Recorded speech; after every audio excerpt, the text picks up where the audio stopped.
and I admired him. I admired Gene Krupa for two reasons. And then after I got to meet him, after I met him, I admired him more because of the fact that I had, looked up to him as a youngster. He inspired me. I skipped school to go see him, and when I came to New York and was playing with Maynard's band, we played a couple gigs out there, and I think it was in Great Neck, Long Island. I'm pretty sure it was out there.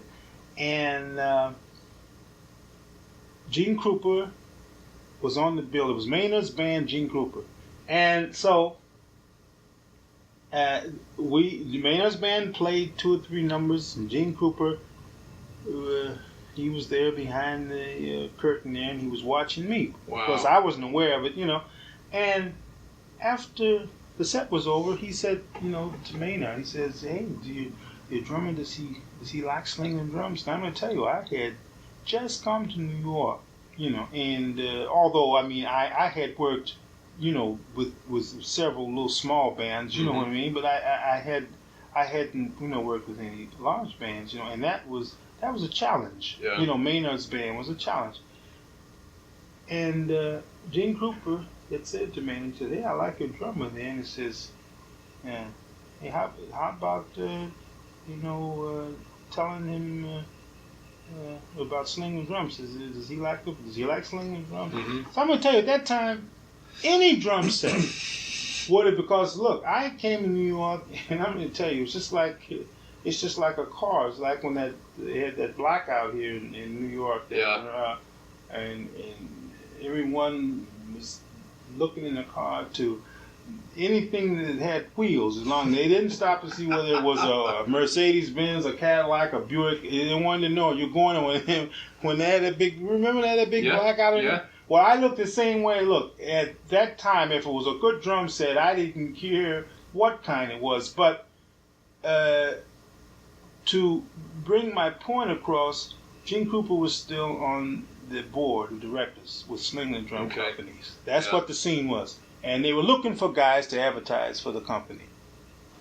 And he told me, and I said, "Look, man," he says, "Man, I like that drummer, says, Bud Slingerland says he's looking for guys, to advertise, and says he wants to get, guys, that can play and exciting or whatever, and he says he'll get, set every year, and he'll take pictures and blah blah." Says, and wow. When Maynard came to me and said to me, especially with me, I came down and I had this little rattle traps, what I mean, that I bought from Buffalo, I had just been in New York.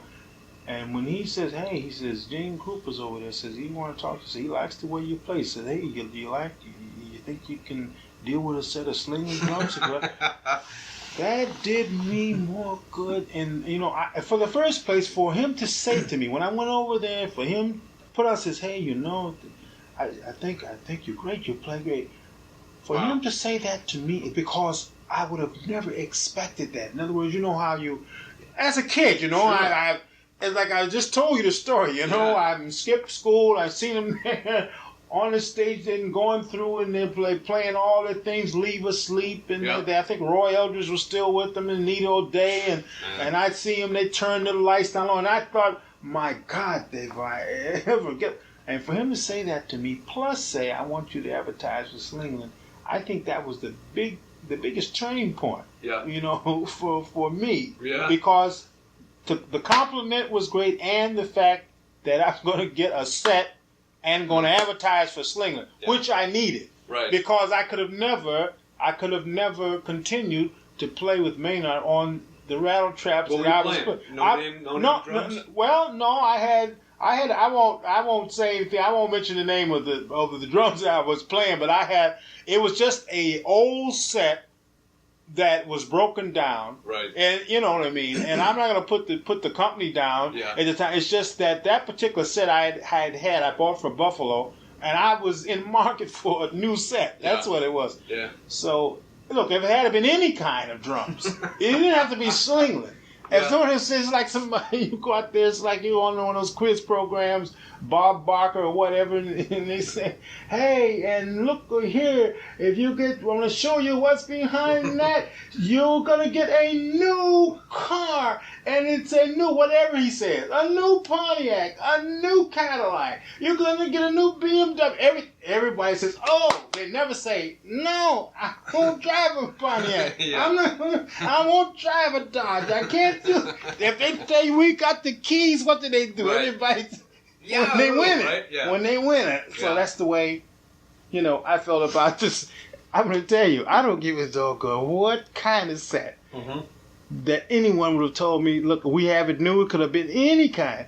But it happened. It was Slingerland, and I advertised for the. Well, I stayed with Maynard for about close to 3 years. Yeah. And I advertised for Slingerland. I've got copies of those ads still. I've got the old downbeats with the. Oh yeah, with the Slingerland. Yeah, I still got the guy, and also Zildjian and I. Went to advertise. For the Zildjian symbols and that bit, but that was the early, that was those early exciting days, of my career.